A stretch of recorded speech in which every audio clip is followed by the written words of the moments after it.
Hello everyone, this is Defense Politics Asia, and this is the Frontline Changes Report, and we have quite a number of frontline changes over the past 24 hours, and everything is red.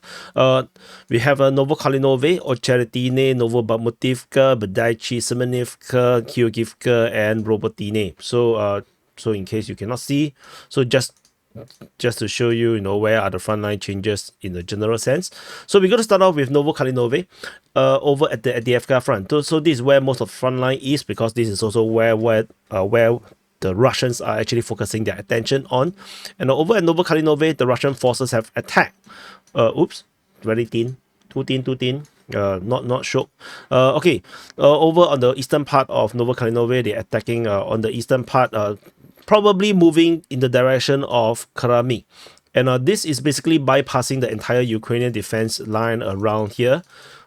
They are basically moving in the direction where they can actually don't even fight them within this area here. So this is currently ongoing. So this is the frontline change over at Novobakhmutivka. And the next frontline change is over just west of this position at Ocheretine. So previously, we already know that the Russian forces have captured the center part of Ocheretine, and now they are actually expanding out from this position and making their position even more secure with this push. And this information come from the Ukrainian side. The Ukrainian mapping actually has mapped this as such, so which means that this movement, this change is actually confirmed. Definitely is going to be true, because the Ukrainian conceded this frontline change, and very soon, I think maybe a few more days, if the Ukrainians are not conducting effective counter-offensive operations at Ocheretine, we'll probably see the capture of Ocheretine maybe in the next 3 to 5 days. So we will continue to monitor and see how this progress. And the next frontline change is just south of this position.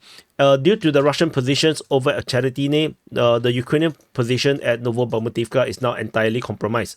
Like they put good. Which is actually not that good, because according to Ryba, they got information that the Ukrainian forces have started to withdraw away from Novobakhmutivka, and in fact this is then confirmed because of Deep State UA's mapping. Deep State UA maps that the Russian forces have captured basically the entire of Novobakhmutivka in this massive change, or this massive takeover.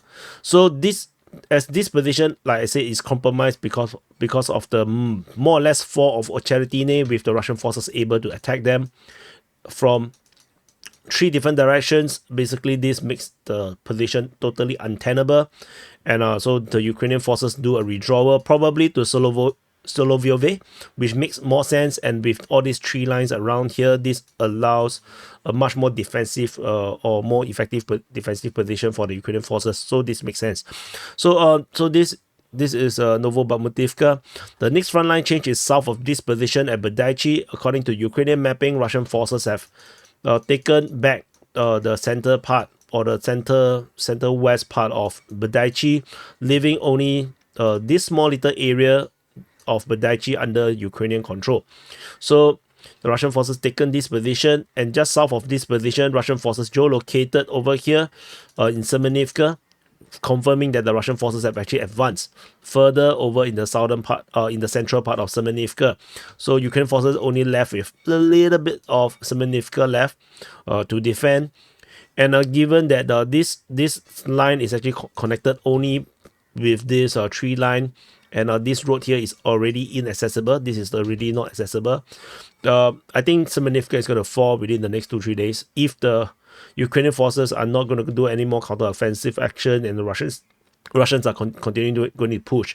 An important thing to note is that the Russians can actually pincer this area here and capture this entire area. So this is the frontline change over the Berdychi and Semenivka. The next frontline change is a bit further away. It's over at Georgiivka, over at this Donetsk front. So at Georgiivka, according to Ukrainian mapping, they show that the Russian forces have taken grounds again, taken back some grounds over in the south and the southeastern part of Georgiivka. And this is a continuing process as the Russian forces is going to continue to push in the southern part of Georgiivka, because through the center is a little bit hard as the Ukrainian forces heavily defends this area here. So we will continue to monitor and see how this develops over at Georgiivka. And the last frontline change is over at the Zaporizhia front, over at Robotyne. So at Robotyne, there is a geolocation of Russian forces over this position in the southern part of Robotyne, and this actually invalidates Ukrainian claims that they still have positions around here, and we will continue to monitor and see how this develops on the Zaporizhia front, as this front line is really slow. And that's it. This is the frontline changes report. Look out for the SIP rep that will come maybe between 6 to 8 hours from this video, and I'll see you guys in the next update.